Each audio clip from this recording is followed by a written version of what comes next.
This is Olean. Olean has about the same features as many other cities.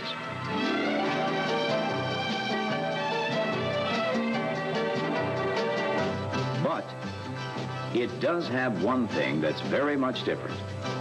Olean is protected by the unsleeping Ives.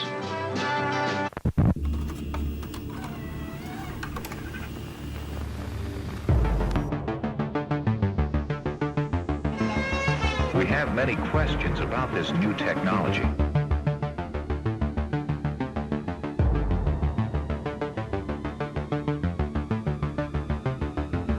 You are recorded. Une petite révolution sur le marché de la vidéosurveillance, une caméra nouvelle génération dite intelligente.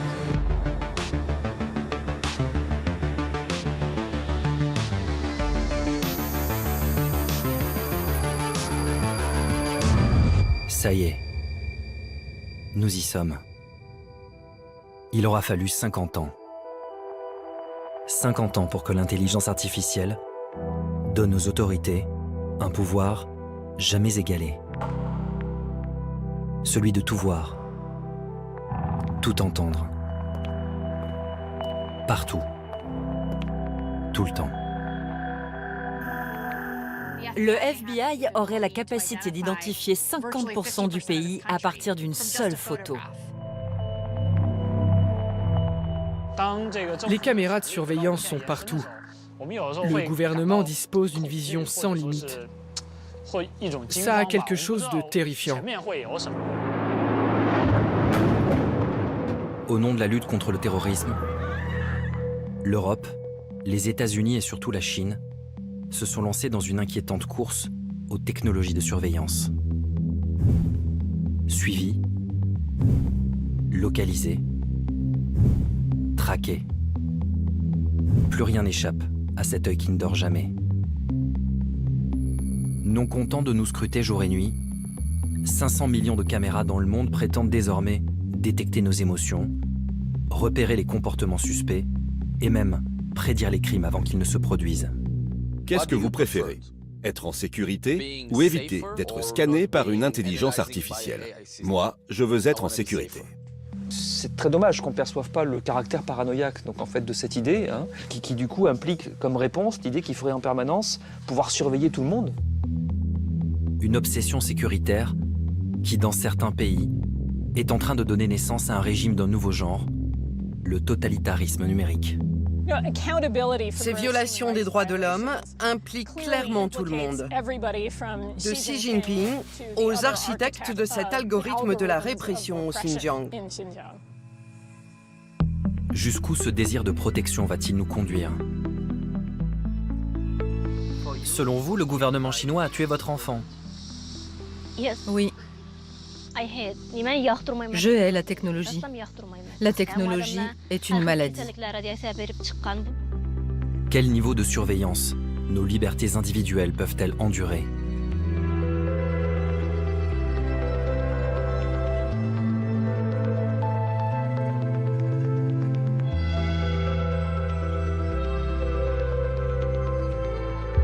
La révolution numérique va-t-elle transformer notre monde en une planète habitée par 7 milliards de suspects?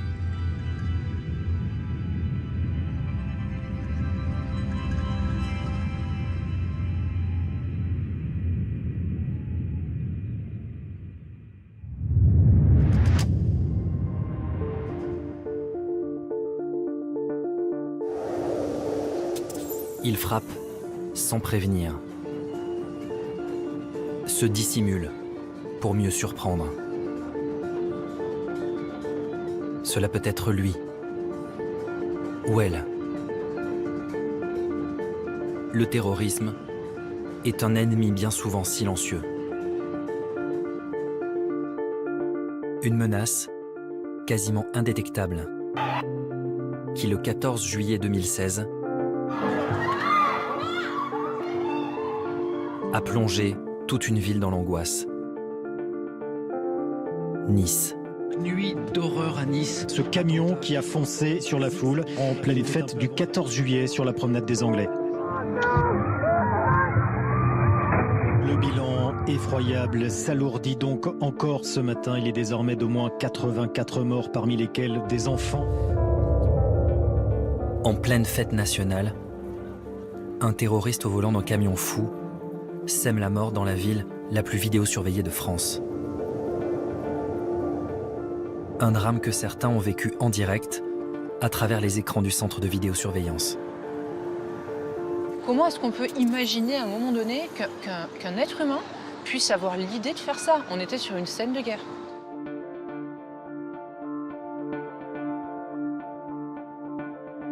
Il n'y a pas un jour où je me lève sans qu'il y ait des images. Il n'y a pas un jour sans que je pense aux victimes. On a vu des gens mourir, on a vu des gens blessés, on a vu la peine, l'horreur, la douleur, en étant impuissant. C'est affreux comme sentiment. Jusqu'à la fin de ma vie, j'y penserai. Les 2000 caméras présentes dans la ville n'ont pas permis d'éviter le drame. Désormais, la peur s'immisce dans chaque grand rassemblement. Pour prévenir tout nouvel acte terroriste, la mairie a décidé de miser sur une nouvelle technologie.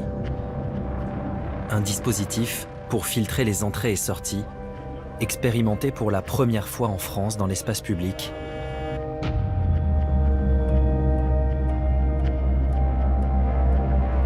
La reconnaissance faciale.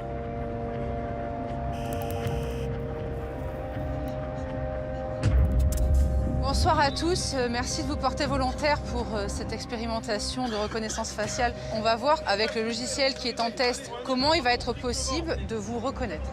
Vous allez entrer dans la zone de reconnaissance faciale au milieu d'autres personnes. Chacun va avoir un scénario à jouer. Donc Mélinda, tu seras une personne qui sera recherchée car en fuite d'un hôpital. Et nous avons Aymen qui donc va jouer également une personne d'intérêt qui aura le visage en partie dissimulé.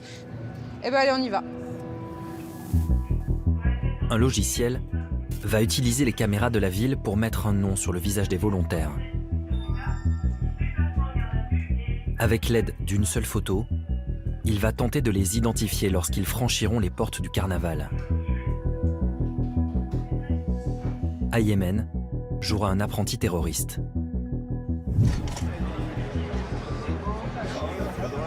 En quelques secondes, le jeune homme est reconnu par le logiciel et interpellé par les policiers. La loi française ne permet pas aujourd'hui l'utilisation de la reconnaissance faciale sur la voie publique. Mais avec cette expérimentation, Nice compte bien ouvrir une brèche. La visée est scientifique, mais avec pour but, évidemment, d'obtenir une réflexion commune. Une réflexion aujourd'hui de nos parlementaires, du gouvernement, qui puissent se servir de cette expérimentation en disant, en tirant les conséquences. Est-ce que c'est probant, est-ce que ça ne l'est pas? Si c'est probant, dans quelle mesure? Ça ne l'est pas, dans quelle mesure? Si on avait la possibilité d'inscrire demain les personnes qui sont fichées au motif de radicalisation à caractère terroriste, eh bien on aurait l'opportunité de pouvoir suivre en temps réel leurs déplacements et de pouvoir ainsi se prémunir en les interdisant, par exemple, d'approcher les zones de grand rassemblement.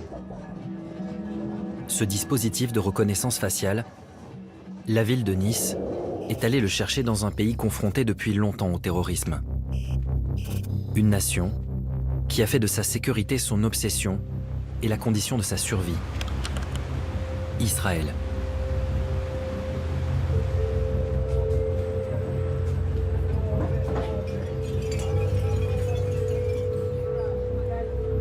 C'est en banlieue de Tel Aviv, derrière les parois vitrées de ce bâtiment, que le logiciel testé à Nice a été mis au point. Créée en 2015, la start-up israélienne AnyVision a été l'une des premières à se spécialiser dans la reconnaissance faciale. Elle fait aujourd'hui partie des leaders mondiaux dans le domaine.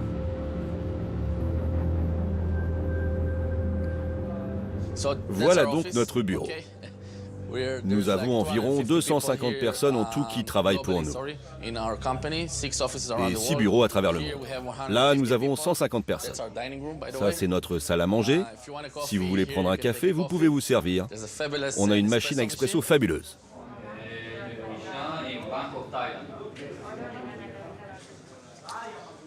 Je vais vous montrer comment nous accédons à nos bureaux et comment nous ouvrons les portes. C'est très simple, la porte s'ouvre avec votre visage. C'est l'avenir. Dans le passé, on ouvrait avec une clé. Demain, ce sera avec le visage. En 4 ans, Anyvision a multiplié ses effectifs par 10 et pèse aujourd'hui plusieurs dizaines de millions de dollars. D'après son PDG, son logiciel est capable de reconnaître n'importe qui, dans n'importe quelle condition, avec une efficacité estimée à plus de 99%. Voici comment fonctionne l'intelligence artificielle. Tout d'abord, on détecte le visage. Ensuite, on en extrait un modèle mathématique comme une empreinte digitale. C'est un modèle mathématique complet qui modélise votre visage et à la fin, il sera représenté par 500 millions de chiffres. Si je vous présente maintenant 500 photos de suspects et que je vous les montre comme ça, vous ne vous souviendrez peut-être même pas d'un seul de ces visages. Le système actuel, lui, peut apprendre 500 images en moins d'1 seconde et les identifier dans la vie réelle. C'est quelque chose que le cerveau humain ne pourra jamais faire. Aujourd'hui, notre entreprise est la plus importante du monde occidental en termes d'effectifs. Nous sommes leaders dans ce secteur. Nous travaillons actuellement dans 43 pays. Ok, ça donne un petit aperçu. Nos produits sont aujourd'hui présents dans 43 pays. Et même dans le pays d'où vous venez. La France, c'est bien ça. Je pense que tout le monde sait que nous sécurisons aujourd'hui Nice, par exemple, là où l'attaque terroriste a eu lieu. Nous partageons votre douleur. C'est horrible ce qui s'est passé là-bas, d'accord ? Et je suis de tout cœur avec vous. Nous faisons tout ceci pour vous protéger, les gars, pour que vous soyez plus en sécurité. La logique voudrait que cette technologie soit utilisée partout, pour nous aider à sécuriser la planète.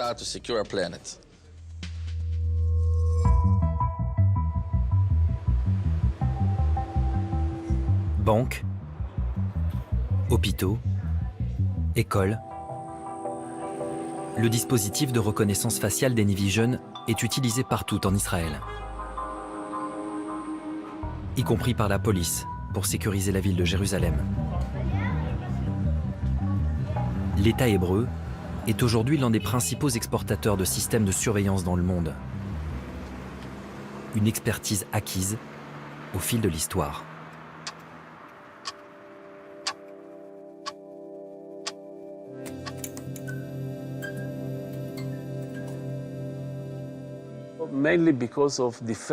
Nous avons commencé à investir dans l'intelligence artificielle visuelle, principalement pour des raisons militaires, il y a déjà plus de 20 ans. Vous savez, Israël est né pendant la guerre, il y a environ 70 ans, et la guerre n'est toujours pas terminée. Je veux dire, la situation s'améliore. On a signé des accords de paix avec nos vieux ennemis, mais pas avec tous. Se défendre est important. Nous sommes 6 millions de Juifs en Israël, entourés de 360 millions d'Arabes.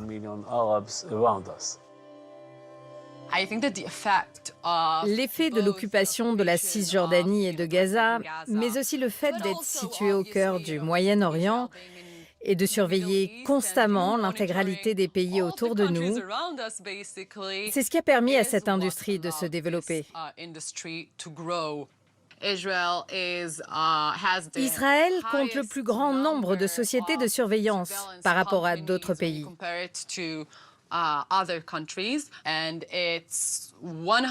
Et pour être tout à fait clair, dans 100% des cas, je ne connais pas une seule personne dans ces entreprises qui n'ait pas servi dans des unités de renseignement de l'armée. C'est ça la grande force d'Israël. Et Anyvision n'échappe pas à la règle. L'un des fondateurs de la start-up n'est autre qu'Amir Kane, l'ancien responsable du Malmab, le service du contre-espionnage israélien. Et l'un des conseillers de la firme et Tamir Pardo, l'ancien directeur du Mossad. Le système de reconnaissance faciale d'Anyvision serait depuis peu secrètement utilisé par les forces armées israéliennes afin de surveiller les Palestiniens en Cisjordanie. Les affaires prospèrent avec les risques d'attentats. Très souvent, lorsque vous vous rendez dans des salons en Israël dédiés aux technologies de surveillance, et c'est mon cas, vous entendez en introduction des discours sur la menace croissante du terrorisme en Europe, sur les risques d'attentats, etc. Évidemment, je ne dis pas que cette menace n'est pas réelle, mais au bout du compte, il s'agit d'apporter une solution à un problème. Et si vous voulez vendre une solution, il vous faudra communiquer sur ce problème et expliquer pourquoi votre produit est la meilleure solution. Qu'est-ce que vous préférez? Être plus en sécurité quand vous sortez dans la rue le matin ou éviter d'être scanné par un système d'intelligence artificielle? Moi, je veux être plus en sécurité. Quand j'emmène mes enfants à l'école, je veux qu'ils soient en sécurité. La façon dont on s'y prend m'est complètement égale, mais qu'on assure leur sécurité. C'est ce que les gens vous diront, et c'est pourquoi nos produits ont tant de succès et ont obtenu une place de choix sur ce marché.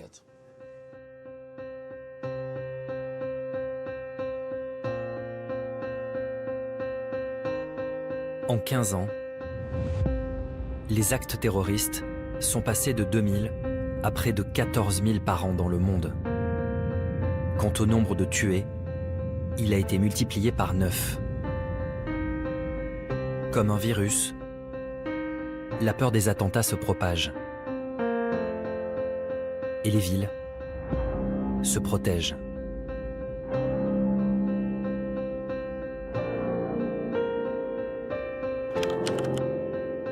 Donnant ainsi naissance à un tout nouveau secteur, celui de la vidéosurveillance intelligente. Un marché estimé aujourd'hui à près de 40 milliards de dollars, que certains appellent le marché de la peur. C'est un modèle de société paranoïaque en réalité qui se cache derrière, où l'ennemi est parmi nous, est caché parmi nous, et c'est un de nos frères au fond parmi nous. Voilà. C'est très dommage qu'on ne perçoive pas le caractère paranoïaque donc, en fait, de cette idée, hein, donc, qui du coup implique comme réponse l'idée qu'il faudrait en permanence pouvoir surveiller tout le monde, soi-même, ses frères encore une fois, hein, sa propre communauté, la surveiller en permanence parce qu'à tout moment, quelqu'un peut venir vous planter un couteau dans le dos, c'est ça le truc. Pour arriver à un tel niveau de conception paranoïaque de la société, il faut soi-même vivre dans la peur, en fait, avoir une représentation du monde complètement apeurée, quoi. Est-ce que, finalement, vous n'êtes pas un peu paranoïaque? C'est vrai que quand il y a 86 morts sur la promenade des Anglais, on peut appeler ça de la paranoïa. C'est presque une vision. Si c'est de la paranoïa pour vous, non. Pour moi, ce sont des faits. Ce sont des menaces. La France est en guerre à l'extérieur et à l'intérieur, où nous avons affaire à des ennemis que moi je qualifie plus souvent de cinquième colonne qui avancent de manière rampante, tels des pieuvres, et qui tissent leur réseau de partout, et que face à cette guerre qui nous est livrée, s'interdire d'utiliser un moyen qui pourrait épargner des vies, qui pourrait épargner des conséquences graves pour notre pays et sa sécurité, serait porter une lourde responsabilité. Fasciné depuis longtemps par le modèle israélien, le maire de Nice a fait voter 2 ans après l'attentat un vaste plan d'expérimentation dans sa ville. Caméras pour détecter les émotions dans les transports, système d'alerte, application de vigilance citoyenne. Au total, pendant 3 ans, 13 entreprises vont tester leur tout nouveau dispositif de surveillance et tenter de faire de Nice une ville plus sûre, une safe city. Un projet piloté par le géant français de l'armement, Thales.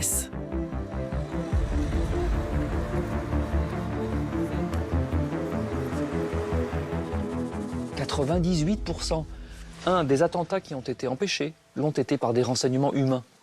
Deuxième chose, même dans l'enquête qui existe toujours à Nice, sur d'éventuelles complicités, etc., qu'est-ce qui nourrit le travail des enquêteurs après coup, hein, mais c'est tous les éléments classiques de l'enquête de police judiciaire, hein, l'enquête de voisinage, d'un côté, l'étude de la téléphonie, l'étude de l'ordinateur, voilà. C'est pas les caméras, encore une fois, qui n'ont fait que filmer l'horreur à l'instant où il se produit, c'est-à-dire qui n'ont servi rigoureusement à rien, véritablement à rien.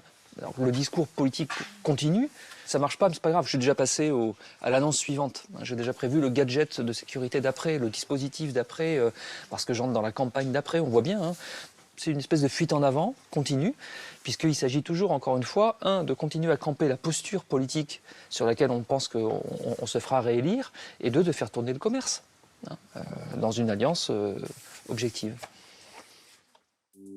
Pour vendre niçois le concept de Safe City, la ville de Nice et Thales n'hésitent pas à mélanger les risques que pourrait courir la population. Dans la convention passée entre les deux parties, à la page 23, un graphique met l'accent sur les menaces qui pèseraient aujourd'hui sur les villes. Avions détournés, risques nucléaires, catastrophes naturelles.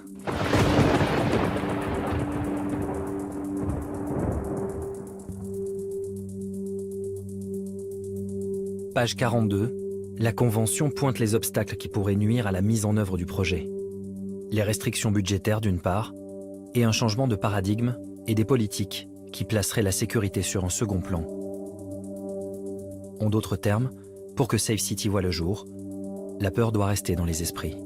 Est-ce que vous connaissez ce document ?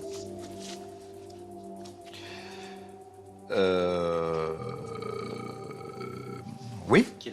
Oui, bien sûr. Est-ce que vous pouvez regarder la page 42 ? Oui. Volontiers, je n'ai pas lu, vous imaginez, puisque je demande à mes collaborateurs de me faire des synthèses, mais... Est-ce que quand vous voyez ça, est-ce que vous ne pensez pas que quelque part Thales joue avec vos peurs ? Non, pas du tout. Je dis que heureusement qu'il y a des industries et de grandes industries françaises qui travaillent sur des sujets qui peuvent être mis à disposition des pouvoirs publics. Vous pouvez me proposer qu'on en revienne aux arbalètes, aux armes du chevalier Bayard à Marignan. La guerre du XXIe siècle se mène avec les armes du XXIe siècle.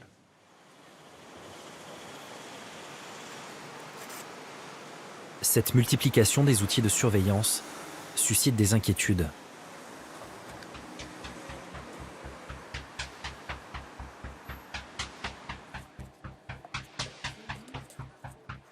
Plusieurs associations ont décidé de faire front commun pour dénoncer ce qu'ils considèrent comme une atteinte à nos libertés individuelles.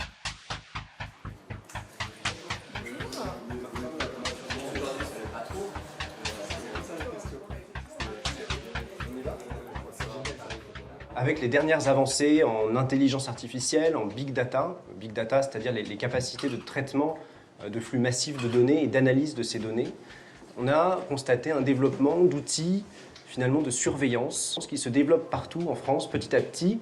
On sait que Valenciennes a fait un contrat d'expérimentation avec le géant chinois Huawei à Valenciennes. Là, on a eu un projet assez flippant finalement à Saint-Étienne, des capteurs sonores dans les rues d'un certain quartier qui repéreraient quand il y aurait des cris, des bruits de verre, des bruits d'accidents et qui généreraient automatiquement une alerte.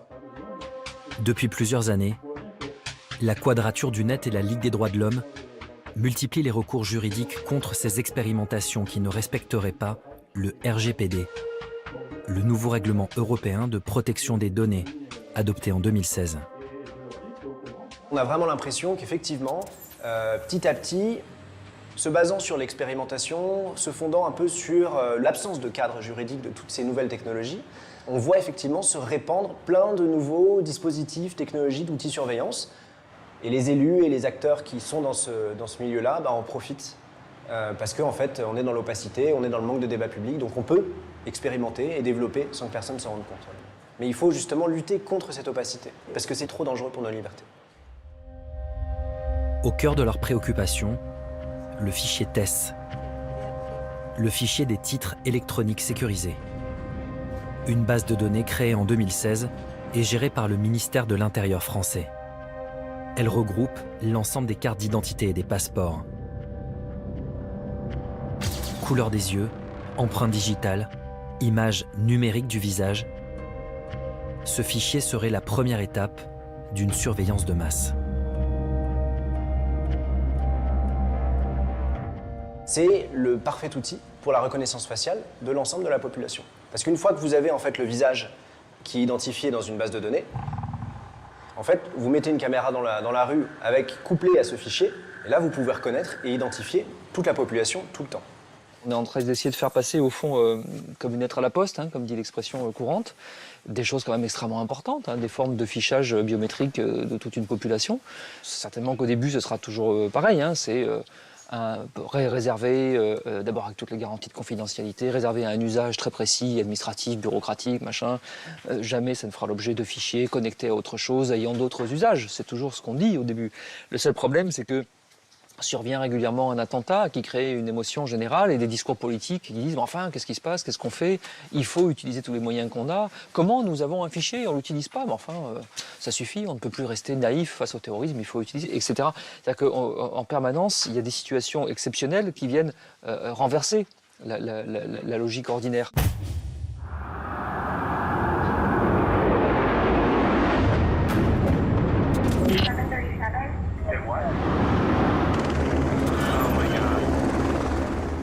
Aux États-Unis, l'événement qui a renversé la logique ordinaire a eu lieu le 11 septembre 2001, lorsque 4 avions sont venus détruire les symboles d'une Amérique toute puissante. 45 jours plus tard, George Bush riposte avec une mesure qui va transformer la société américaine en profondeur, le Patriot Act. Patriot Act was the clear, considered response of a nation at war. Le Patriot Act étend considérablement les pouvoirs des autorités américaines. Le FBI est autorisé à fouiller dans les données personnelles, fiches médicales, relevés bancaires. La NSA a la possibilité de placer sur écoute, sans mandat, tout citoyen américain. Le gouvernement peut faire emprisonner n'importe quel suspect, indéfiniment et sans procès préalable. Le Patriot Act devait durer 4 ans. 18 ans plus tard, l'essentiel de cet arsenal sécuritaire est toujours en place. L'arrivée de Donald Trump marque une nouvelle étape dans la politique de surveillance américaine. L'avènement de la reconnaissance faciale. We're going to be protecting people environmentally and safety-wise, but we're going to be moving it quickly, very quickly. Dès le début de son mandat, il donne l'ordre d'utiliser cette technologie pour surveiller la totalité des passagers internationaux. La reconnaissance faciale fait son entrée dans les aéroports, les écoles et même les commissariats de police, où elle est utilisée dans le cadre d'enquêtes criminelles.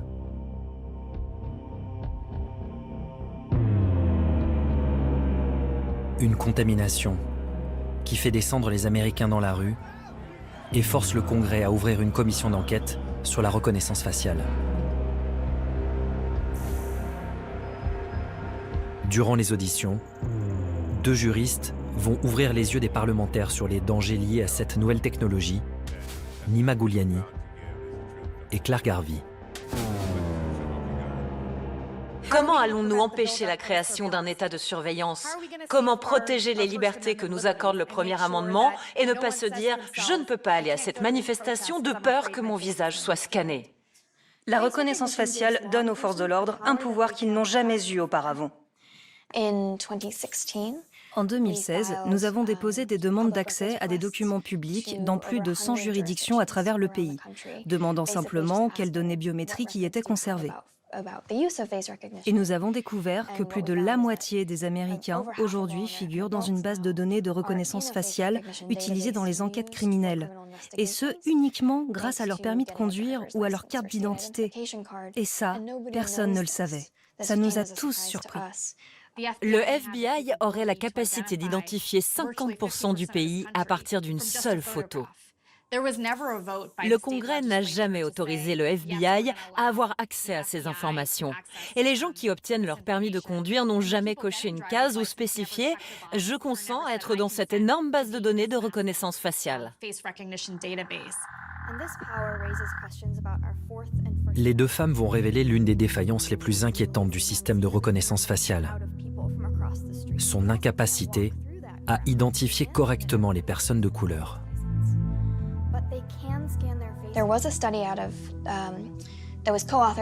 Une étude réalisée en 2012 par un expert du FBI a révélé que les taux d'erreur d'identification étaient plus élevés de 5 à 10% chez les personnes de couleur que chez les Blancs. Et qu'est-ce que cela signifie? Cela signifie que les Noirs, lorsqu'ils font l'objet d'une enquête, ont plus de chances de se voir accusés de crimes qu'ils n'ont pas commis. Dans un pays où le taux d'Afro-Américains tués par la police est 2,5 fois plus élevé que celui des Blancs, cette révélation fait l'effet d'un électrochoc.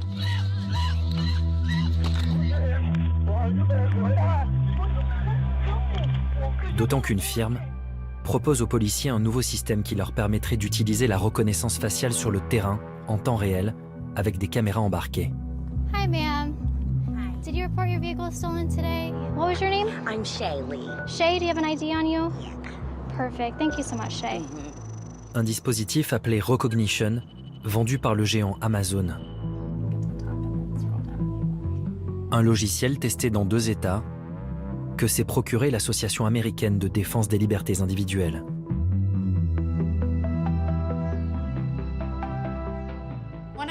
Ce que nous voulions faire, c'était tester le logiciel de reconnaissance d'Amazon, tester son efficacité. On a pris des photos des membres du Congrès et on les a comparées à une base de données de 25 000 photos d'identité.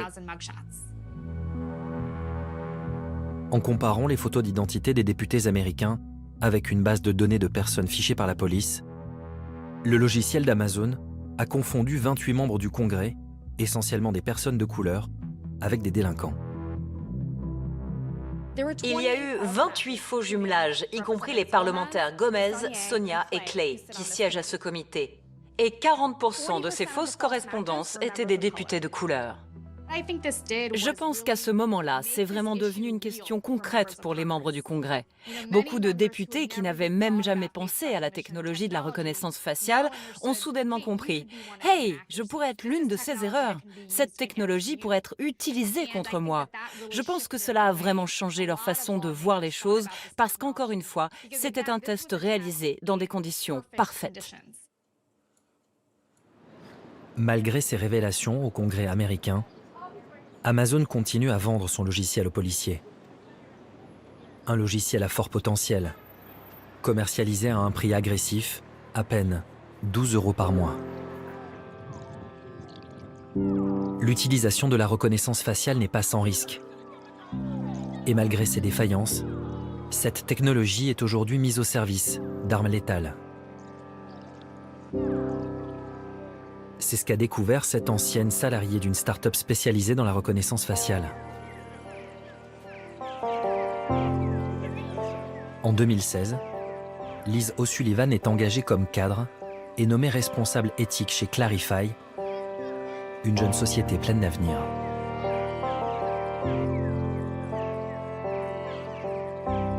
À l'époque, c'était une opportunité incroyable. Clarify était la start-up de New York. Tout le monde en parlait. C'était en plus une entreprise qui œuvrait pour le bien-être de la société. Sa mission, c'était de rendre la vie meilleure. C'était leurs éléments de langage. Nous étions tous très fiers. C'était comme une secte. C'était vraiment très amusant.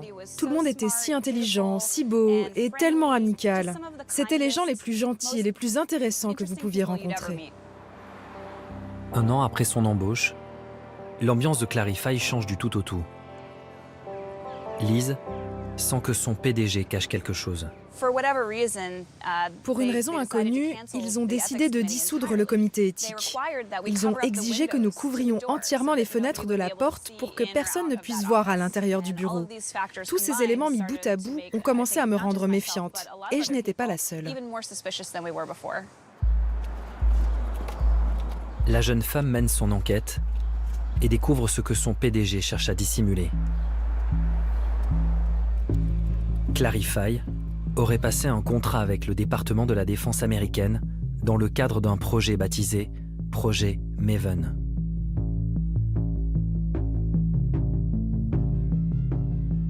Le projet Maven est un contrat du ministère de la Défense qui représente des millions et des millions de dollars. À l'origine, Google, Microsoft et Amazon y participaient, mais il y avait aussi quelques startups impliquées dans le processus d'appel d'offres. C'était un peu comme un concours. Celui qui mettrait au point le meilleur modèle de localisation d'objets obtiendrait le contrat. C'est la dernière pièce du puzzle pour de très bons drones tueurs autonomes. La vision par ordinateur est bien meilleure que celle de l'homme dans ces processus de décision. Donc si vous êtes une entreprise travaillant dans l'intelligence artificielle et que vous faites de la reconnaissance faciale, vous risquez d'être complètement séduit par la promesse de millions et de millions de dollars. Et vous allez travailler dans ce sens. En 2 ans, le Pentagone aurait ainsi investi plus de 70 millions de dollars pour mettre au point un drone capable de viser une cible de manière autonome, sans intervention humaine, grâce à la reconnaissance faciale.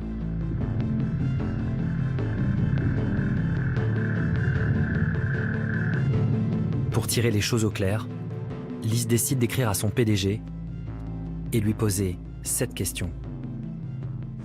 Je lui ai demandé si on travaillait tous à la construction d'armes autonomes. Pour tuer des gens? Oui, pour tuer des gens. Il s'est assis et m'a dit, « Tu sais, toutes les technologies ont 2 facettes, une bonne et une mauvaise. » Puis il a ajouté que les militaires avaient besoin de notre aide et que nous devions être patriotes et travailler avec le gouvernement pour protéger nos soldats. Sur ce point, je ne suis pas en désaccord. Mais il a aussi dit qu'avec le temps, cette technologie deviendrait de plus en plus puissante et précise, et qu'il serait préférable que ce soit une machine qui prenne la décision de tuer plutôt qu'un être humain. Et là, je ne suis pas d'accord. C'est comme dans Terminator. Exactement, comme dans Terminator.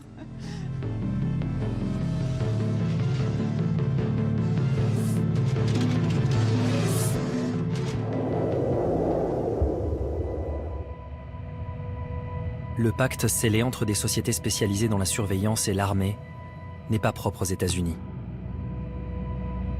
En Europe, ce type de partenariat public-privé a pris une ampleur considérable ces dernières années. Et il suffit de plonger dans les rapports de la Commission européenne pour s'en rendre compte. Des rapports qu'un chercheur anglais a décortiqués pendant plus de 5 ans.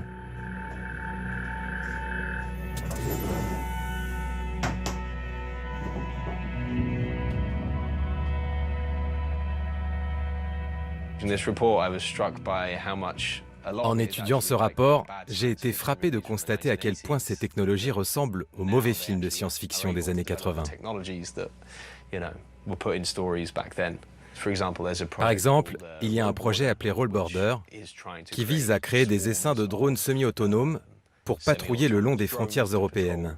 Il y a aussi des détecteurs de mouvement dans les égouts ou dans le système hydraulique. Ils ont également développé ce truc qui ressemble au film Johnny Five, une sorte de robot qui devait contrôler les frontières. Mais une commission d'évaluation a décidé finalement que ce produit n'était pas prêt à être mis sur le marché. Mais de l'argent a été dépensé pour ça. Oui, des millions d'euros de fonds publics ont été accordés à ce projet. Oui, tout ça, c'est de l'argent public. Votre argent. Enfin, notre argent, oui. Ces projets dignes d'un film de science-fiction n'auraient pas pu voir le jour sans d'importantes subventions publiques. 1,4 milliard d'euros de fonds européens destinés à la recherche, attribués pour près de 40% à des entreprises privées. Celex, plus de 23 millions d'euros pour 54 projets. Airbus, 40 millions pour 32 projets. Thales, une société française, a empoché 28,5 millions d'euros pour 63 projets de recherche. On voit que le programme de recherche sur la sécurité a été très fortement influencé par les intérêts des grandes entreprises qui ont joué un rôle important dans son élaboration, dans son fonctionnement et dans l'établissement des priorités, puisqu'ils siègent maintenant au sein des groupes consultatifs qui déterminent les programmes. Pour mesurer l'influence des entreprises privées, il suffit de regarder la composition du groupe d'experts chargé de conseiller la Commission européenne sur les questions de sécurité. Sur les 20 experts du groupe, un tiers déclare des liens d'intérêt avec des entreprises ou des lobbies de l'industrie de la sécurité. Le président de ce groupe, M. Alberto Benedictis, a même été directeur de l'ASD, le lobby principal des industriels de la défense. Vous savez, je ne pense pas que les personnes derrière ces projets sont nécessairement des individus malveillants. Mais il y a un dicton qui dit « l'enfer est pavé de bonnes intentions ». Ce qui veut dire que les gens peuvent essayer de faire des choses qu'ils pensent être bien, mais qu'elles peuvent avoir des conséquences malheureuses.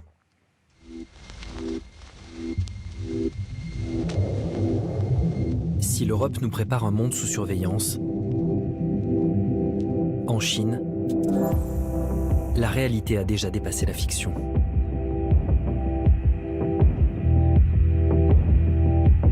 Imaginez une société où plus personne n'aurait peur. Car la technologie aurait permis de diviser le crime par deux. Un pays où les vols à la tire auraient quasiment disparu. Où les citoyens auraient si bien intégré la surveillance des caméras qu'ils en oublieraient leur présence. Dans cette société idéale, plus aucun piéton ne traverserait au mauvais moment, sous peine de voir son visage s'afficher sur un écran de l'autre côté de la rue. Dans cette société idéale, les caméras seraient capables d'identifier les criminels même de dos, à leur simple démarche. Dans cette société idéale, l'intelligence artificielle aurait permis à un homme de réaliser son rêve le plus fou, prendre le contrôle total d'1,4 milliard de personnes. Xi Jinping prend conscience, lui, de l'importance de l'intelligence artificielle, je pense assez tôt quand même. C'est-à-dire qu'il faut remonter à 2008. En 2008, il est vice-président de la République et il est aussi responsable des Jeux Olympiques de Pékin. Et c'est lui qui donc va être responsable un peu de toute l'organisation et surtout de la surveillance de la ville. Et donc à partir de ce moment-là, il va organiser tout un réseau de caméras de surveillance sur l'ensemble de la ville pour éviter toute manifestation pendant les Jeux Olympiques de 2008. Parce que très vite, il comprend que les caméras à contrôle facial, que les systèmes de contrôle vocaux pour reconnaître les gens dans la foule, que tous ces systèmes-là sont extrêmement intéressants et que s'ils sont bien organisés, peuvent donner un nouvel outil au gouvernement et à lui pour se maintenir au pouvoir. Il met en place, on va dire, la première dictature numérique au monde. Pour mettre en place sa dictature numérique, Xi Jinping va dès le début de son mandat s'appuyer sur des géants du numérique, valorisés à plus d'1 milliard de dollars, baptisés les licornes. Huawei, Dahua ou Hikvision, ces conglomérats vont profiter d'un marché chinois fermé à la concurrence et travailler main dans la main avec le pouvoir.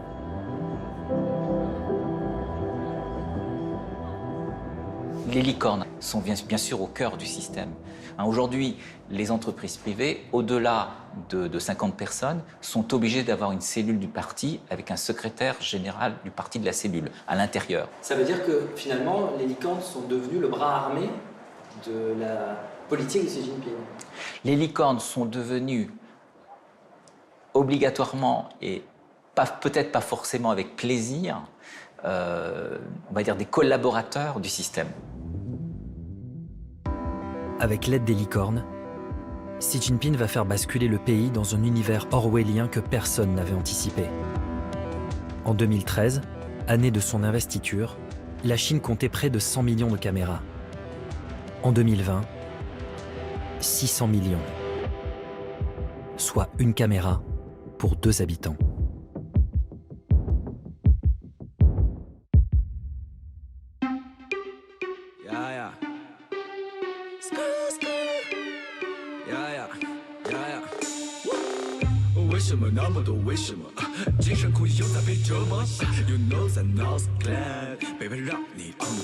Ils peuvent connaître tes trajets quotidiens, savoir ce que tu aimes faire, ce que tu as fait aujourd'hui.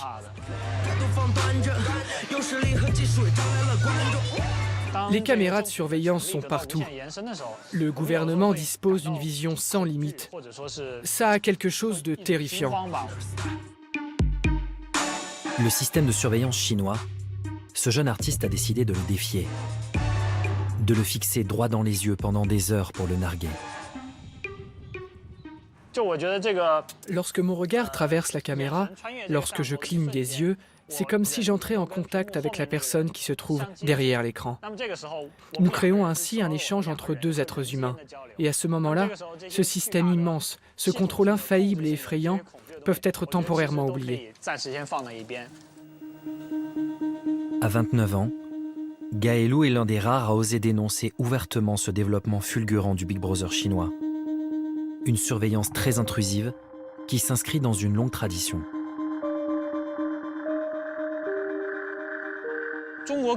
Historiquement, la Chine contrôle certainement de façon plus profonde et minutieuse sa société que d'autres pays. Lorsque notre nation a été fondée, le pouvoir a emprunté beaucoup au modèle soviétique. Le système de dossiers, par exemple. Les autorités ont un dossier sur chaque citoyen où tout est compilé, y compris les mauvaises actions qu'on a pu commettre. Et ça nous suit toute la vie. Même si on change et qu'on devient meilleur, toutes les fautes qu'on a pu commettre, même si on les a réparées, sont inscrites à jamais dans notre dossier. C'est comme une tâche indélébile. Ce contrôle social est sans limite. Et il suffit de prendre le train rapide entre Shanghai et Pékin pour s'en rendre compte. Depuis peu, voici ce que l'on peut entendre au moment du départ.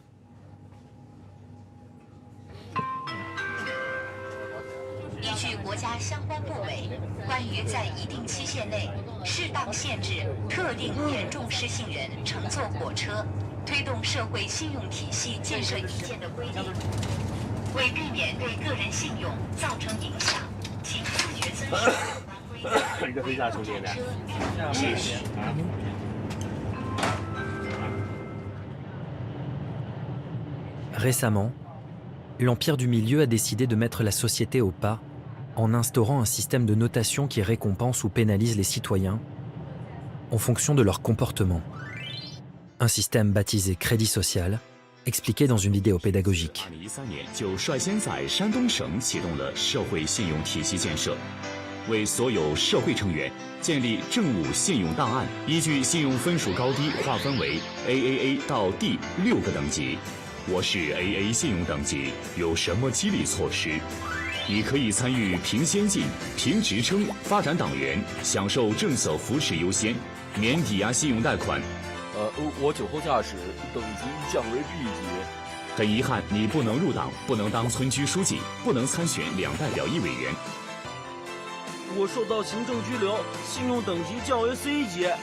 Sorry， 一处失信，处处受限，你不能享受政府贴息贷款。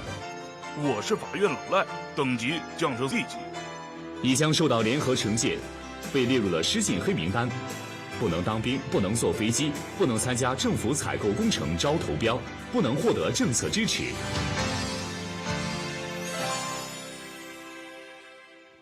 Cette notation désormais généralisée est officiellement un moyen pour le gouvernement chinois de lutter contre les incivilités. Mais en réalité, il permet surtout de diffuser la morale communiste jusque dans les zones reculées. Comme ici, à Rongcheng, une petite ville côtière située au nord du pays. Rongcheng est l'une des premières à avoir expérimenté le crédit social. Le barème de points est affiché au centre de chaque quartier pour informer les habitants des règles à suivre. 5 points, déduits pour la découpe illégale et le séchage de nourriture. 5 points, déduits pour le brûlage d'ordures ménagères ou de feuilles. Certaines de ces règles incitent clairement à la délation. Signaler la participation à des sectes, les faux et contrefaçons, constructions illégales, 5 points de gagné. À Rongchen, ce contrôle social semble être plutôt bien accueilli par une population en mal de valeur morale. L'intérêt du groupe prime sur celui des individus. C'est utile pour nous, les paysans qui veulent s'installer en ville. Ça nous fait réfléchir pour nous améliorer. Et puis le système de points qu'on ajoute, qu'on retire, pour les citadins, c'est bien. Cela permet de s'élever. Tout le monde veut avoir des points en plus, pour devenir des résidents d'excellence. Chacun est responsable de son comportement, se surveille. Il faut avoir une bonne attitude, des bonnes habitudes. Comment voyez-vous les gens qui sont mal notés? Comment dire? Ceux qui ont des scores bas, on va un peu moins les fréquenter. Si on n'est pas vertueux, personne ne voudra vous fréquenter. À l'origine de ce système de notation des citoyens, un chercheur, membre éminent de l'Académie des sciences sociales, Lin Junhue. Ce sont ces travaux qui ont inspiré le gouvernement chinois et donné naissance au crédit social. Ça revient à dire que les citoyens sont comme des enfants qu'il faut éduquer, non? L'éducation est nécessaire. Le système de crédit social est le meilleur moyen de gérer efficacement une société. Avec cela, on peut non seulement contrôler les risques financiers, les risques bancaires, mais aussi rétablir l'éducation morale, l'honnêteté, les comportements vertueux. La résolution des problèmes par le crédit social, ce n'est pas l'envoi en prison quand on a enfreint les lois. C'est le regard du reste de la société qui trouve que votre attitude n'est pas bonne.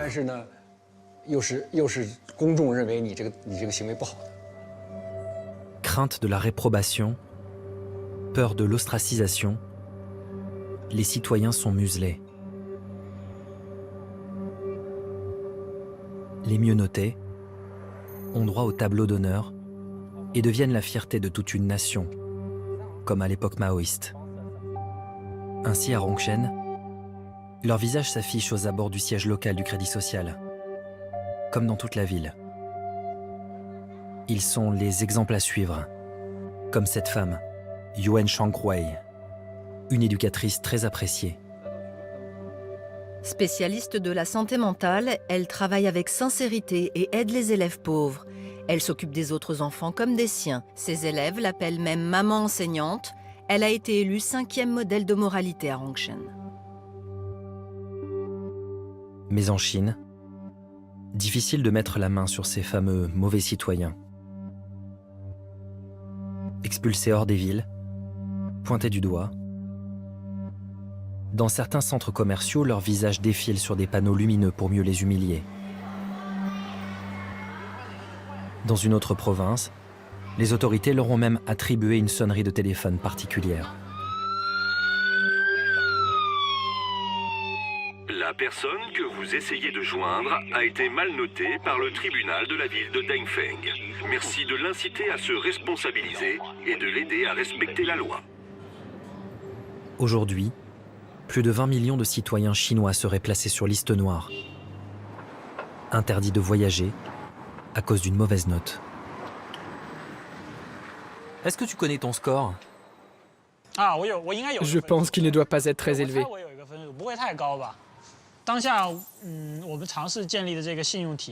Le système de crédit social, à vrai dire, je n'aime vraiment pas ça.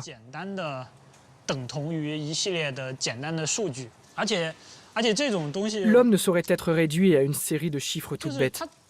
Et je dirais même, en étant plus virulent, que c'est une forme de perversion.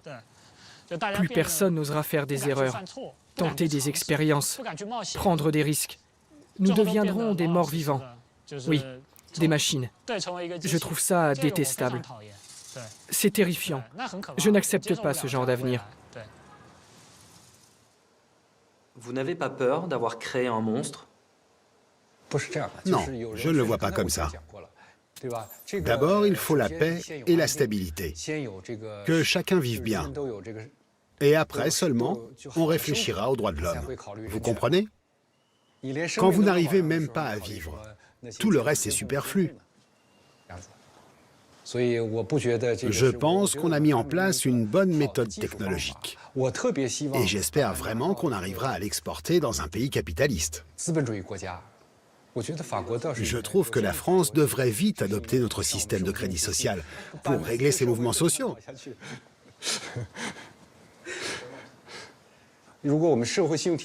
Si vous aviez eu le système de crédit social, il n'y aurait jamais eu les gilets jaunes. On aurait détecté ça avant qu'ils agissent. On aurait pu le prévoir, il n'y aurait pas eu ces événements. C'est l'un des atouts, l'un des grands avantages du crédit social. Selon ce chercheur, le Cambodge, le Sri Lanka et même le Chili et la Pologne seraient intéressés par ce système de crédit social. Progressivement, le Big Brother chinois s'exporte. Et ce n'est qu'un début. La Chine développe actuellement un immense plan d'investissement de 1000 milliards de dollars afin de renforcer ses échanges commerciaux et de la connecter avec le reste du monde. Grâce à ce projet baptisé les Nouvelles Routes de la Soie numérique par Xi Jinping, 60 à 80 pays devraient pouvoir bénéficier des technologies de surveillance chinoises.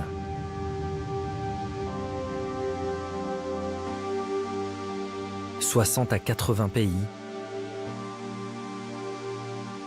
dont la France,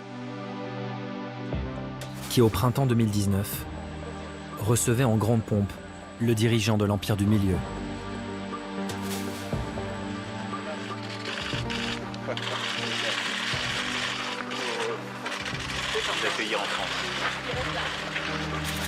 Une visite dénoncée par plusieurs associations de défense des droits de l'homme.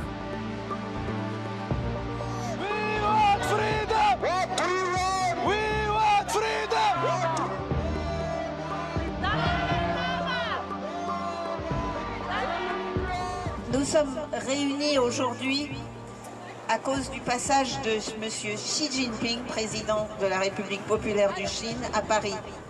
Nous savons que M. Xi Jinping est en train d'ouvrir ce qu'il appelle les nouvelles routes de la soie et qu'il espère inonder le monde à la fois avec ses produits chinois, mais aussi avec ses valeurs, comme on dit. Parmi la centaine de manifestants, beaucoup de réfugiés politiques, des Tibétains, mais surtout des Ouïghours, une ethnie à majorité musulmane vivant au nord-ouest de la Chine. Berthiard est arrivé en France en 2017.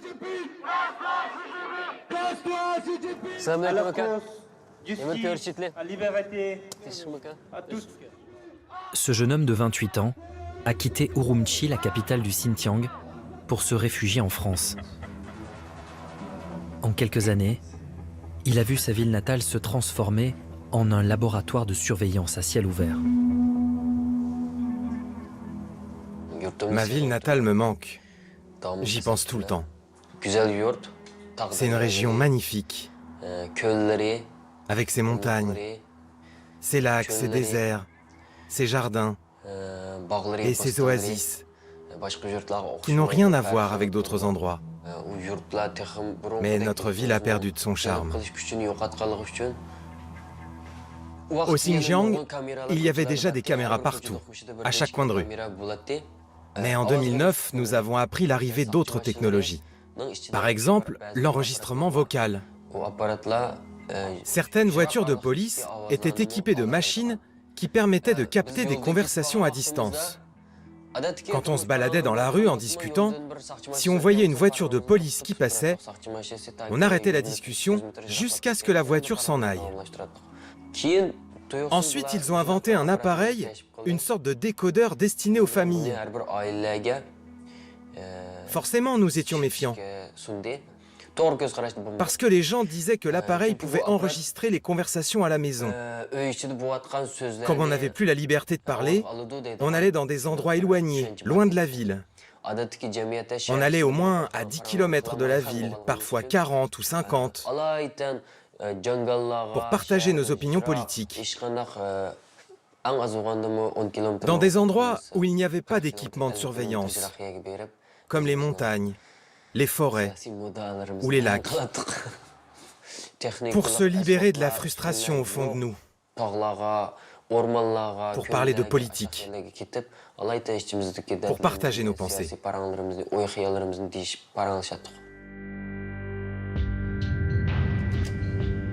Au Xinjiang, le basculement a eu lieu le 5 juillet 2009.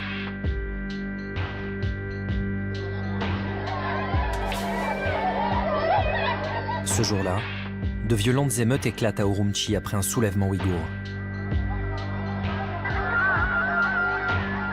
Une manifestation durement réprimée par la police armée.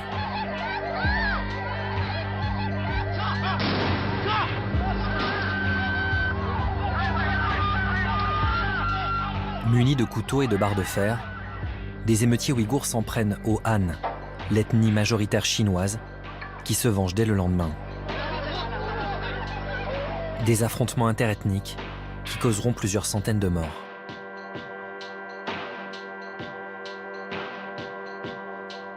Sous couvert d'une lutte contre le terrorisme et l'extrémisme religieux, Pékin met en place un vaste plan de sécurisation de la province. Un plan qui, avec l'arrivée au pouvoir de Xi Jinping, va prendre un virage totalitaire. D'après un discours secret distribué aux hauts fonctionnaires locaux du parti, le président chinois appelle dès 2014 à lutter contre le terrorisme, l'infiltration et le séparatisme, en utilisant les outils de la dictature et en ne montrant absolument aucune pitié.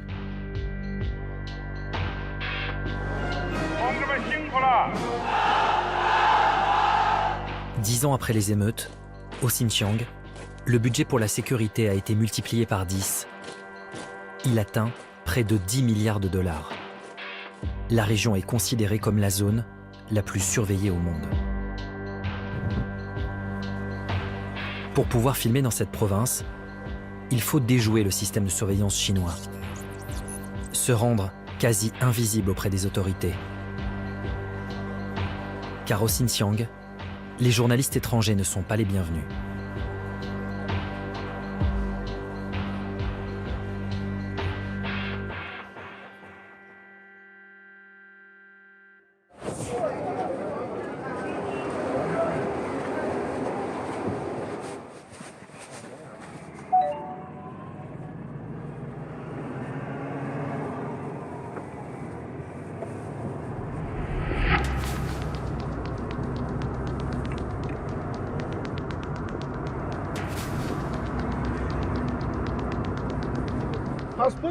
À Urumqi, le climat de peur et de méfiance est d'une rare lourdeur.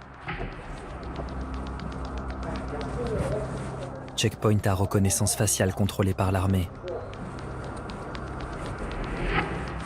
Commissariat à chaque coin de rue. Les Ouïghours sont constamment fouillés. Leurs téléphones portables régulièrement inspectés.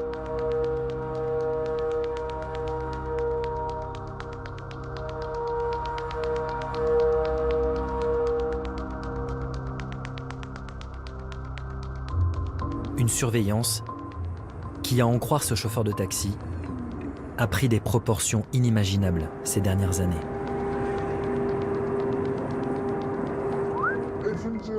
Moi, je loue un appartement. Peu de Ouïghours peuvent le faire. Sur ma porte, j'ai un QR code à l'entrée de chez moi. Un QR code? Oui. Tu veux que je t'envoie une photo? À Urumqi, les autorités chinoises ont apposé à l'entrée de tous les domiciles des Ouïghours les numéros des cartes d'identité des membres du foyer, avec en prime un QR code, un code barre pour surveiller les familles. Le QR code, ils le scannent plusieurs fois avec leur téléphone et en scannant le QR code, on obtient le nombre de personnes dans la famille, s'ils sont présents à la maison et ce qu'ils font.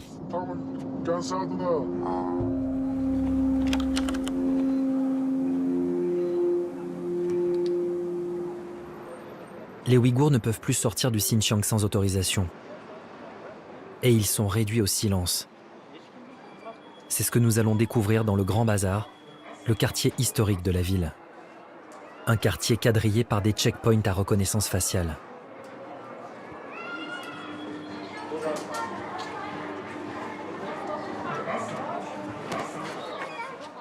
Ici, les slogans à la gloire du Parti communiste et du président Xi Jinping s'affichent sur la façade de la grande mosquée.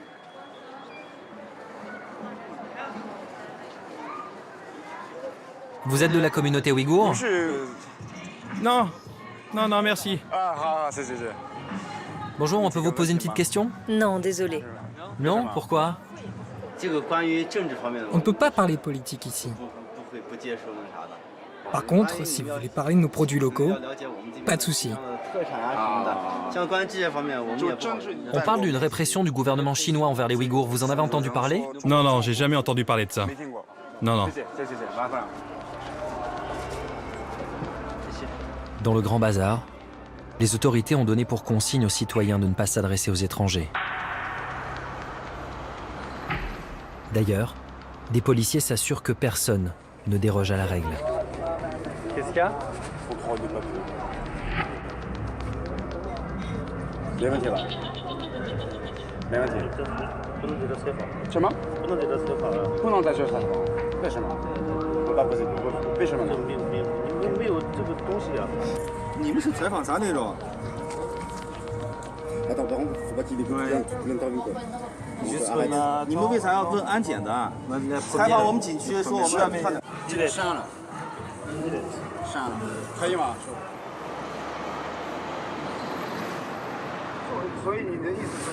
Pourquoi les Ouïghours ne veulent pas parler aux étrangers?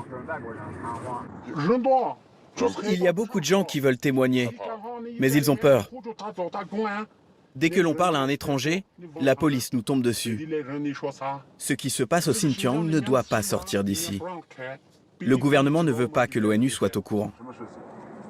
Toutes les minorités se font arrêter et elles partent en rééducation. En ce moment, au Xinjiang, dans toutes les familles, il manque 3 à 4 personnes. La cible, ce sont les musulmans, ceux qui pratiquent, ceux qui vont à la mosquée. Ils vont tous en prison. Ils prennent minimum 50 prisons, enfermés dans des camps. Parfois même jusqu'à 25 ans. Tu connais des gens dans des camps? Ils ont pris mon père parce qu'il est allé prier à la mosquée. Mon père a 63 ans. Il a été condamné à 4 ans et 6 mois. Je ne peux rien y faire. Tu sais où il est, ton père? J'ai appris depuis une semaine qu'il est dans un camp là-bas. Est-ce qu'on peut y aller? On peut y aller, mais on ne peut pas accéder à l'intérieur. Même moi, je n'y suis jamais rentré. Et il ne faut pas y aller le soir. Notre chauffeur a promis de nous emmener voir ce fameux camp où son père serait détenu. Mais le lendemain matin, nous sommes contactés sur les réseaux sociaux chinois par une personne que nous ne connaissons pas.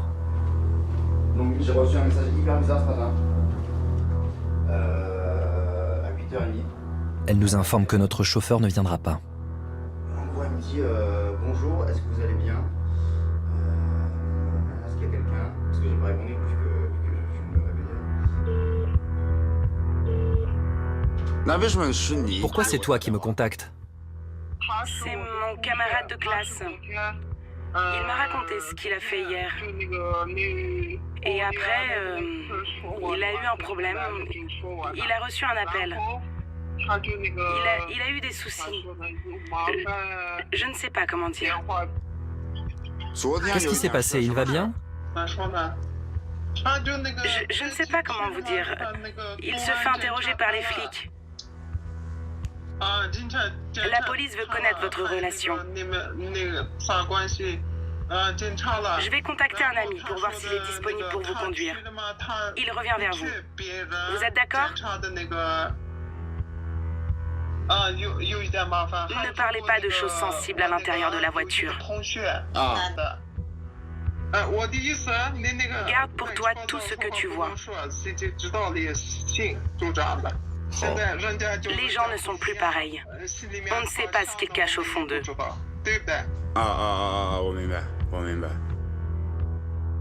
Celle qui se présente comme l'amie de notre premier chauffeur a finalement réussi à trouver un remplaçant de confiance. Mais en quittant notre hôtel, nous nous apercevons que nous sommes suivis. Plusieurs hommes nous attendent dans le hall. Nous reconnaissons l'un d'entre eux. Nous l'avions croisé la veille, dans le quartier historique. Au moment de partir, nous repérons une vieille voiture sur le parking, qui semble elle aussi nous attendre.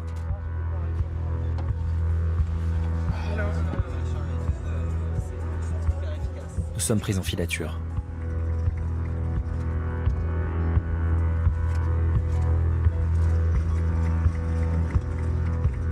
Quelques minutes plus tard, une deuxième voiture, un 4x4 vert.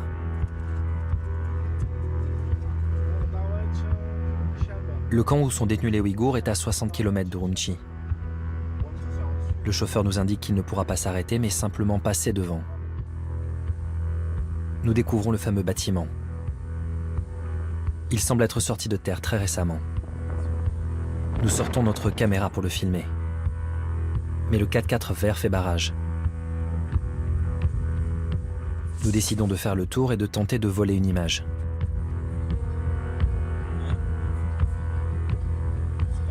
De là où nous sommes, nous pouvons apercevoir des caméras de vidéosurveillance.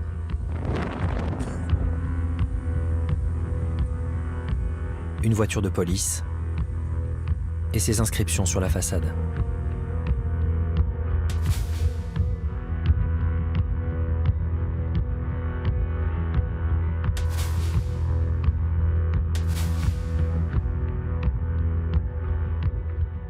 Des camps comme celui-ci, il y en aurait plus de 1000 aujourd'hui au Xinjiang.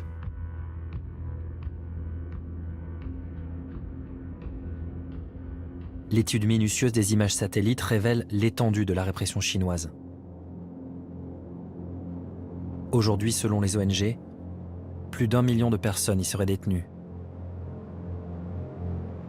1/10 de la population ouïghour.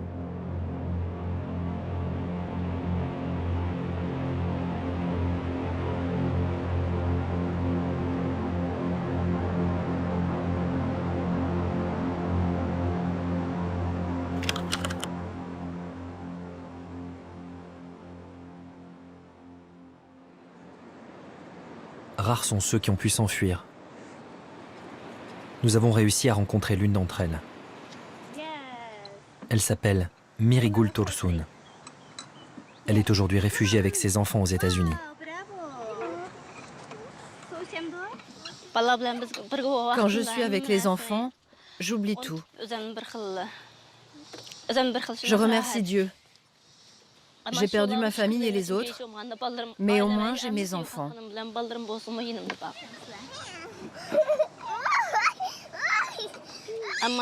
Tous les soirs, ça me revient. Dans mon rêve, je ne sais pas quoi faire. Entre 2015 et 2017, Mirigul est arrêtée à 3 reprises par la police chinoise. Suspectée de terrorisme, à cause de ses multiples voyages en Égypte, un pays considéré comme dangereux par la Chine. À sa 3e arrestation, Mirigul est transférée dans un camp. Dès son arrivée, les policiers lui demandent de se prêter à un curieux rituel. Avant d'aller dans les camps, on nous fait lire un livre pendant une demi-heure devant une caméra. Après avoir lu, on nous demande de faire ça. 5 expressions faciales. Comme ça et comme ça. Ils demandent à tout le monde de faire la même chose et ils nous filment. Ensuite, ils enregistrent le mouvement des yeux et ils récupèrent une mèche de cheveux. On nous fait marcher 5 pas en avant, 5 pas en arrière et ils mesurent également notre taille. Ça leur permet de nous identifier. C'est ce que je pense. Et comme ça, ils peuvent nous tracer même quand on est à l'étranger, par tous les moyens. Avec ma voix, une photo de moi de profil ou de dos. Séparée de ses enfants, seule, Mirigul découvre ce que la Chine appelle un centre d'enseignement. Un immense bâtiment quadrillé par des caméras, ressemblant plutôt à une prison. avec des barreaux à chaque fenêtre et plusieurs centaines de cellules. Merigoul a passé 3 mois dans un camp similaire à celui-ci, filmé par un journaliste chinois. J'étais cellule 210. Nous étions 68 femmes dans le même camp.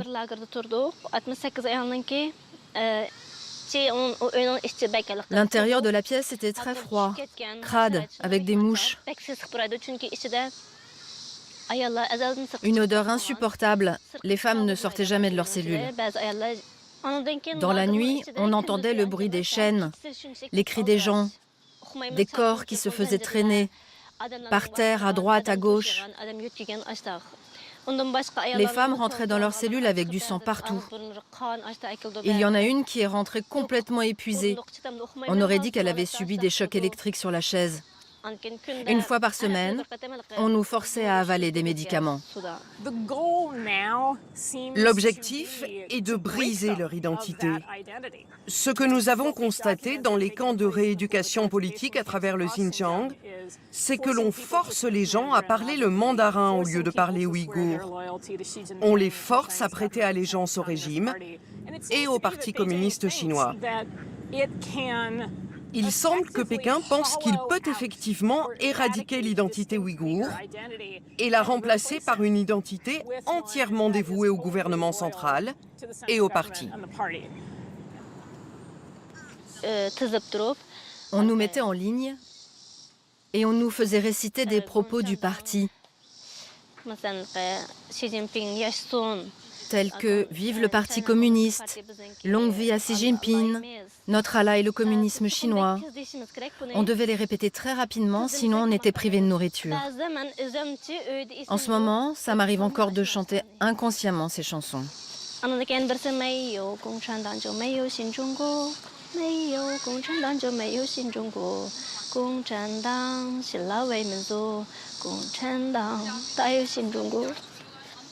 Pardon, désolée.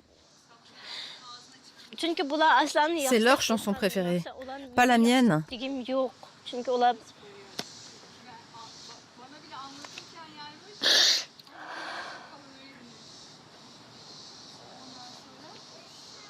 Sur quelle base les Ouïghours sont-ils internés dans les camps? Sur quels éléments les officiers chinois se basent-ils pour considérer comme suspect un individu? La clé de ces détentions arbitraires tient dans ces lignes de code. Une série de chiffres qui, mis bout à bout, composent une mystérieuse application pour téléphone portable utilisée par les policiers chinois. Une application appelée la plateforme d'opération conjointe intégrée, qu'un hacker a réussi à récupérer. Il est l'un des meilleurs spécialistes français en cybersécurité. C'est réellement l'application que les policiers chinois vont avoir sur leur téléphone lorsqu'ils vont utiliser ce système-là. Grâce à une méthode appelée la rétro-ingénierie, il va décortiquer ce programme et nous révéler ce que les policiers chinois ont dans la tête.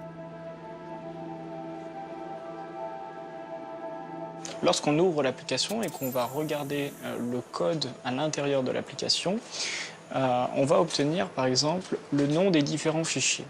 On voit par exemple qu'il y a un objet qui s'appelle « voiture illégale », un autre qui s'appelle « Investigate Family ». Donc on a dans les informations qui sont liées à une personne, on va regarder, on va surveiller votre consommation d'électricité, voir s'il n'y a pas quelque chose de bizarre qui se passe. Avec cette application, les policiers font remonter ces informations dans les moindres détails. La consommation des compteurs d'eau, de gaz et d'électricité, le groupe sanguin, la couleur du véhicule, les mouvements à l'intérieur du pays, les déplacements à l'étranger, ou l'utilisation d'appareils pour faire de l'exercice physique. Autant d'informations qui peuvent suffire à vous rendre suspect. La pratique religieuse est elle aussi passée au crible. De l'achat d'un simple Coran au pèlerinage à la Mecque non déclaré. Relié en temps réel aux caméras de surveillance, aux checkpoints et aux smartphones des policiers, la plateforme liste des milliers de noms de personnes à interner chaque semaine. sans que l'on sache si cette liste est le fruit d'une décision humaine ou d'un algorithme. On a ici un des noms des sous-dossiers, ça va être HBFEC. HBFEC est une société qui appartient à un autre grand groupe qui s'appelle CETC. Pour cet expert, aucun doute possible. Derrière cette application se cache une entreprise chinoise, CETC, China Electronics Technology Group Corporation, une entreprise d'État. Ce travail de rétro-ingénierie, l'ONG Human Rights Watch l'a également réalisé en 2019. Cette ONG de défense des droits de l'homme a été la toute première à avoir mis la main sur cette application utilisée par les policiers chinois. Une application qui constitue une preuve évidente de violation des droits de l'homme et que l'ONG a baptisé l'algorithme de la répression. Les violations des droits de l'homme impliquent clairement tout le monde, de Xi Jinping aux autres architectes de ce système, mais aussi des entreprises comme CETC ou d'autres qui ont développé cet algorithme de la répression dans le Xinjiang. La plateforme d'opération conjointe intégrée serait la clé du système de surveillance chinois dans le Xinjiang. Des documents obtenus par un consortium international de journalistes montrent que sur une semaine seulement, du 19 au 25 juin 2017, la base de données notifie aux autorités locales 24 412 noms de personnes suspectes. Conséquence directe, 15 683 sont envoyés dans des centres dits d'éducation et de formation, tandis que 706 sont détenus pénalement, c'est-à-dire probablement destinés à la prison. Enfin, 2096 feront l'objet d'une surveillance préventive.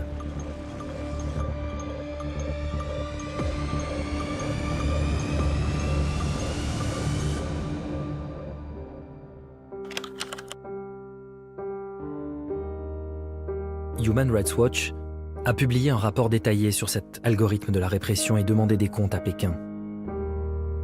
En vain. Nos demandes d'interview sont elles aussi restées lettres mortes.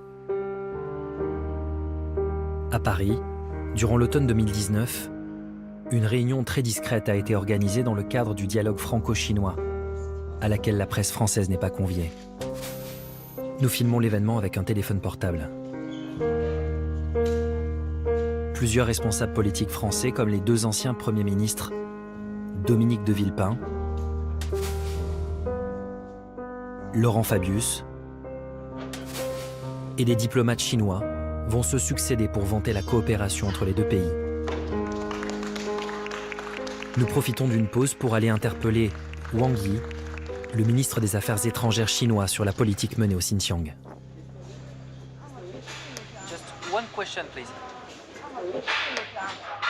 Does the fight against terrorism justify to put more than 1 million Uyghurs in relegation camp? Mr. Wee? Sorry? This is very impolite. Why not? You are accused by international NGO of human rights violation in Xinjiang. What do you say about that?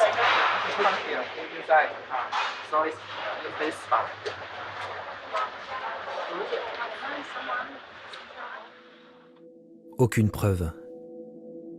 Des images mises en ligne sur YouTube par une source anonyme ne laissent pourtant pas de place au doute quant à l'ethnocide culturel ouïghour mené par le gouvernement chinois. Des images filmées par un drone montrant plusieurs centaines d'hommes menottés, sur le point d'être transférés vers un camp de rééducation.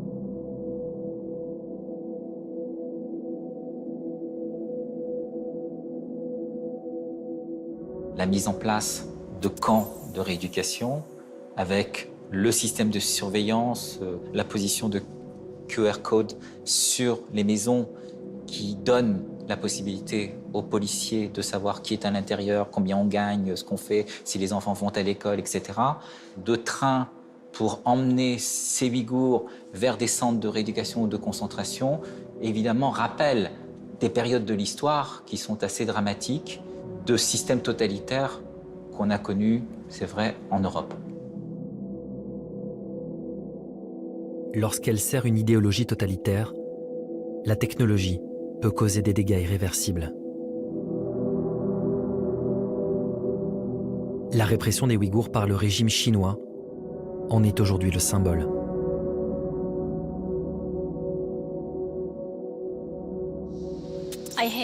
Je n'aime pas la technologie.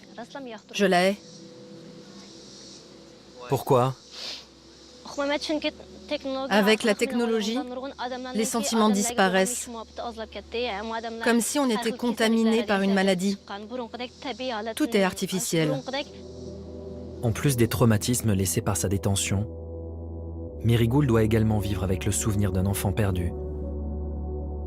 Un bébé arraché de ses mains par la police chinoise lorsque Merigoul a été transféré dans un camp et que les autorités ne lui ont jamais rendu. Selon vous, le gouvernement chinois a tué votre enfant? Oui.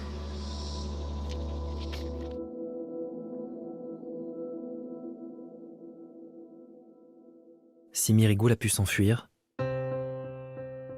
au Xinjiang, 13 millions de Ouïghours vivent toujours en liberté surveillée. Condamnés à dénoncer en silence, sur les réseaux sociaux chinois, la répression dont ils sont victimes.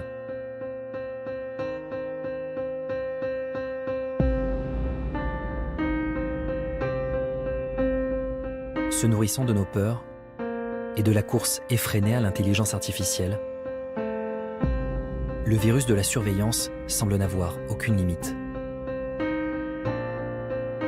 Peut-on encore l'endiguer? Comment éviter que notre désir de sécurité nous conduise vers un futur dépourvu de toute humanité?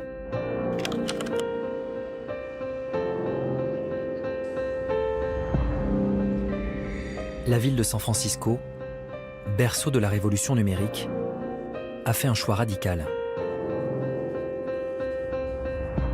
Par un vote quasi unanime de ses conseillers municipaux, la capitale de la Silicon Valley est devenue en 2019 la toute première ville au monde à bannir la reconnaissance faciale de ses rues.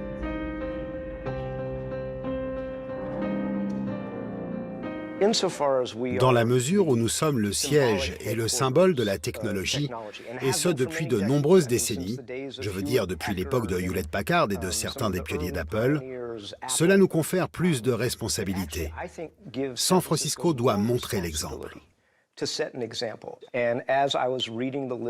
À mesure que je m'informais, que je découvrais dans la presse ce qui se passait en Chine, j'ai fait le parallèle avec le régime nazi des années 1930 et 1940.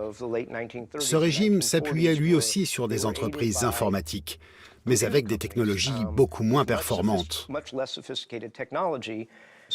Donc, j'ai voulu prendre un engagement. À San Francisco, nous n'utiliserons jamais cette technologie pour ou contre notre population. Je comprends qu'il y ait des gens qui n'acceptent pas cette décision parce qu'ils veulent des rues plus sûres.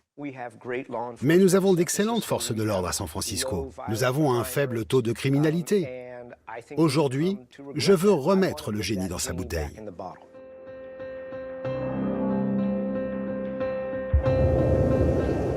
Oakland, Berkeley en Californie, Somerville dans le Massachusetts. Plusieurs municipalités aux États-Unis suivent déjà l'exemple de San Francisco et ont fait un autre choix de société. Refuser le meilleur des mondes. Et si finalement nous détenions la solution? Le pouvoir d'éviter la dystopie que l'on nous promet. Par un engagement fort, remettre le génie dans sa bouteille.